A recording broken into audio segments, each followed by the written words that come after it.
Well, I wasn't really intimately aware of the Marvel Universe prior to this movie. I read Spider-Man before and I knew those comics, but I didn't know anything about Iron Man. I mean, when I first saw Iron Man, I thought it was a robot. I didn't know there was a person in there. So it was kind of great to get the experience on this film of being introduced to this whole world with the Avengers and what's next. And I love that all these movies can intersect, all these characters can, kind of cross-pollinate. I play James Rhodey in it, Colonel, in the Air Force, and I am Tony Stark's best friend. But this movie sort of challenges that friendship and threatens to kind of pit us against one another, and I think that's the real dramatic element that's happening between these two characters for the film. Well, I think the relationship between these two men is very interesting because for Rhodey anyway, the question is, how do I protect my friend, but at the same time, do my due diligence with regard to service for my country? How do I deal with this person who is a reluctant superhero, though he has the ability to, he could lay waste to an army? And how do I make my superiors comfortable, but at the same time, let my friend know that I have his back? So that was kind of the duality that I was straddling. And of course, what Tony is dealing with is his actual physical, real health issues, and that he may be, shuffling off his mortal coil. And now what? Now what do we do? Well, I think in this movie we're just beginning to sort of see the potential for War Machine and what he may be able to do. We know he's got a big gun. We know he shoots a lot, and he can sort of do a lot of the same stuff that Tony can do. But I don't know the potential for these. It could go anywhere. I mean, it is Stark technology. So the suit, who knows where the suit could go?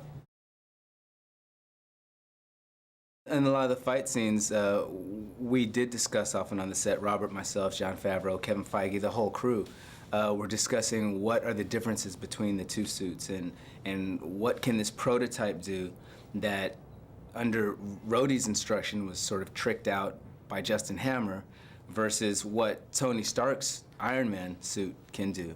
Because it's based on, I mean, this is an original prototype. It's an early prototype of the Iron Man suit is what the War Machine actually is. That's been kitted out by Hammer. So I imagine there's going to be some rejiggering and then it'll come out and he'll be a whole new War Machine. Well, Justin Hammer sort of filled the void when Tony Stark backed out, and he's the new defense contractor to the military. And Sam Rockwell is just a great actor. I mean, if people don't know his work, they should really, take a chance. I mean, take an opportunity to look at it. He's really great sense of humor, really fast, and just kind of fit right into this world, I think. Having Robert Downey Jr. as Iron Man and as Tony Stark, I think you get to take advantage of what is just naturally Robert, which is a very quick mind, very sharp wit, and he kind of talks like a comic book character. I mean, when you read the comic books and you check out those panels, they speak in a very similar cadence, so it seemed like it was just tailored for him. Wearing the suit is not comfortable. I mean, it's actually metal. I don't know why mine was metal and his was a lightweight fiberglass polymer, but I think it was about initiation. So I took the initiation of, I got jumped in wearing this metal suit. It's about 45, 50 pounds. I was in it for hours at a time. It looks a lot sexier on film than it is in actuality. Oh, well, Jon Favreau, obviously knows this world very well, was very successful with the first Iron Man film, and has the ability to be both, collaborative, but at the same time, really specific about the beats and the moments that have to come off to make the story work.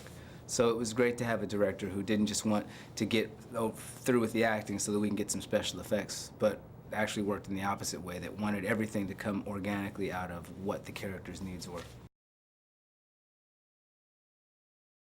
Well, I think it's a great summer movie because and as the first Iron Man was, it gets to to do both. I mean, it's the kind of movie that parents can bring their kids to and they can have fun as well. A lot of times, you know, you feel like you're just being, you know, schlepping the crew there, and you're going to sit there and hopefully get a nap in a film because it's not going to speak to you at all. This one, I think, has the ability to talk to a lot of different age groups, and that's always fun.